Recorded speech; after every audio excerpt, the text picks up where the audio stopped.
My expectation in growing up was that one day it would happen. I would just find a cyst, because that's just, it's kind of, I don't want to say it's hereditary. I don't know. Possibly it's not, but I expected it. It's just one of those things you just kind of expect to happen when your mom and your aunts and your grandmother and your sister. It's just, I'm like, well, I'm next because I'm younger.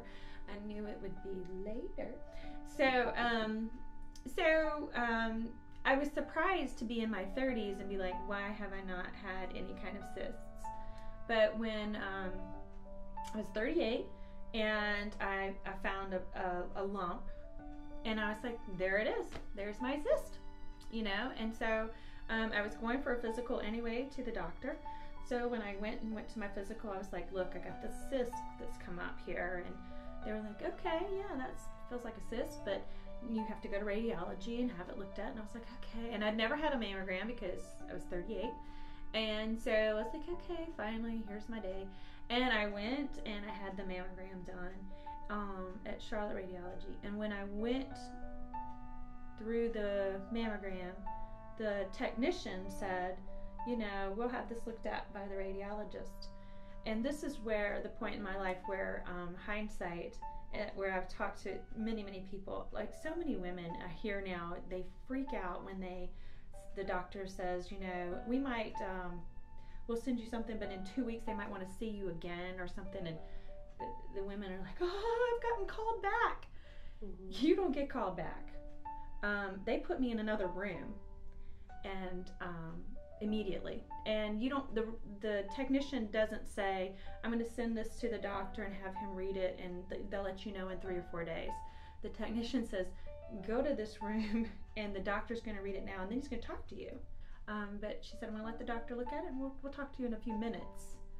So I went to another room, and then another nurse came into that room and said, the doctor's going to want to do an ultrasound right now on this area, just to check it out. And I was like, wow, when do you ever meet a radiologist at a radiology appointment? Mm-hmm. So I went to a different room, more like a operating room kind of thing, where there was a bed. So the radiologist came in, introduced himself to me and said, I've looked at your mammogram and and I see this, and so he used the little wand thing and he said, this is definitely a fluid filled cyst. That's all that is. And I was like, okay, so why am I meeting you? And so he said, we're going to talk about some other things, but he had me go, and they had already had my film developed and they had it up on a wall, and he said, this is your cyst. He said, but I'm not worried about that at all. That's just a normal fluid filled cyst. But he said, all of these little tiny white specks that were, and this was just in my right breast, all these tiny white specks are what's called crystallizations that reside in most women's milk ducts, especially if you breastfed, which I had done all 3 of my children. And he said, so those are not atypical. He said they're about the size of a grain of salt, and they're just kind of sprinkled in, and that's not, it's nothing we are concerned with. He said, but when they cluster up, and he pointed to maybe like 2 spots that were, he said, those are equivalent to about 5 grains of salt. So when they cluster up like that, that's when we look at it and say, this is, he didn't say to me that's breast cancer, but that's their trigger. That's where they say this is not typical. I didn't have time. Because I didn't even have time to absorb what was going on. So I went to the biopsy. They did a needle biopsy. I had not a great experience with that. But they took 6 samples at that one time, and they all came back cancer. But it was stage 0. I was so early. It had not spread. It was DCIS, which is a common breast cancer. And then 50 plus years of mammogram technology. It's like this is still the frustration. Right. That was frustrating for me as a medical professional, was that they didn't have anything better. They didn't have any way to poking her with more needles and finding more stuff. So all the test results from my biopsies showed stage 0, so they felt like there was not. If it had been anything else, I would have had to have the mastectomy, all those things, like immediately. Like they would have scheduled within a few days surgery.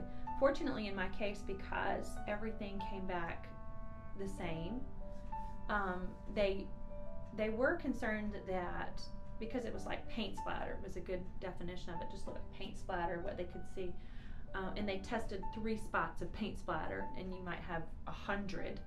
They couldn't tell me that the other 90 were not a different stage of cancer, but the fact that the ones that they did test were all the same, they felt like, it was probably all the same. So it gave me a buffer of time where I had a few months, but I was able to find a really great doctor who did a procedure. Even though all the tests, mammogram, ultrasounds, MRIs, every test I had showed the cancer only in my right breast, nothing in my left breast. I elected to have a double mastectomy because the way breast cancer works is just kind of like typically it's an aging thing. I was young, but in general, the majority of the population who's ever had breast cancer developed it as part of aging. So, and then the risk factors increase the older you get. So I was in my 30s, but the onset of breast cancer is typically 50. So they have a 10-year buffer, and you start having tests at 40, so that you have 10 years prior to the typical onset.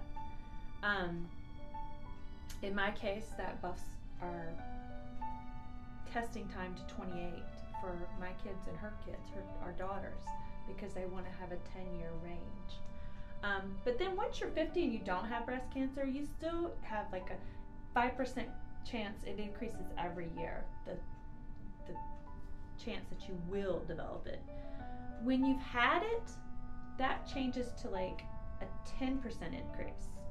So you already start out with, like, I'd be 40 and have like a 25% chance of developing it in the other breast because I've already had it. And that would go up 10% every 10 years. So eventually it would be 100%. So by I was like, well, that doesn't make sense. Why would I just sit there and test this breast every year wondering when it was going to come back, And he's like, I'm glad you feel that way. A lot of women don't, but I was like, well, let's just do it all at one time. If I had it, who wants to go through that? I don't want to go through this again. This is crazy. Had the surgery in March. It was a 12-hour procedure. I don't remember being nearly as anxious, upset, distressed as my mother, my sister, and my husband. So it was, like I said, a 12-hour procedure, and I elected to have a procedure done that was a tissue transfer. I didn't do implants or anything like that because I just didn't want to do it. And I had a doctor who was the only one in Charlotte and one of the only ones in the country who did a procedure that they took tissue and just transferred it. The surgery went really well. You learn things about yourself after going through things like that. So I think probably the post-surgery issues that I deal with now are those probably cause me more trauma than things I just didn't know about before I had surgery. So I have some skin conditions that I didn't know about. I have a lot of allergies. One of the things that my plastic surgeon and I discuss on a regular basis is some immunodeficiency issues that I'm dealing with post-op that he feels like breast implants have been led to be blamed for. So post-op, probably my biggest issue is scarring.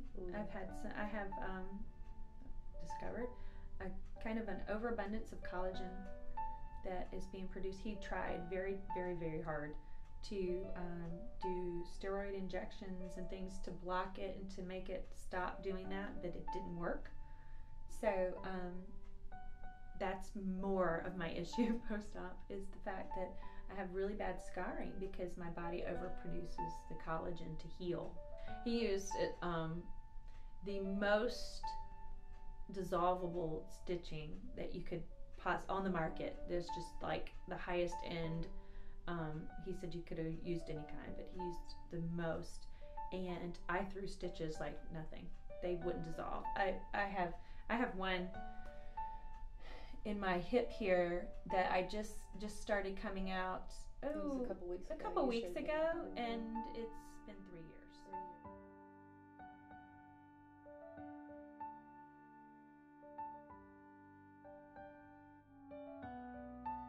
My biggest thing was that as a mom and a wife, I needed to know that my family was being taken care of. And I had tons of people that helped me and took care of my family. That meant the world to me. And to have people step in and cater to my life meant more than anything the needs of my family. So my message would be just to, and they did it silently. Yeah. They just moved in. Don't ask. Took it. Don't ask what can I do. Just do it. Just do it.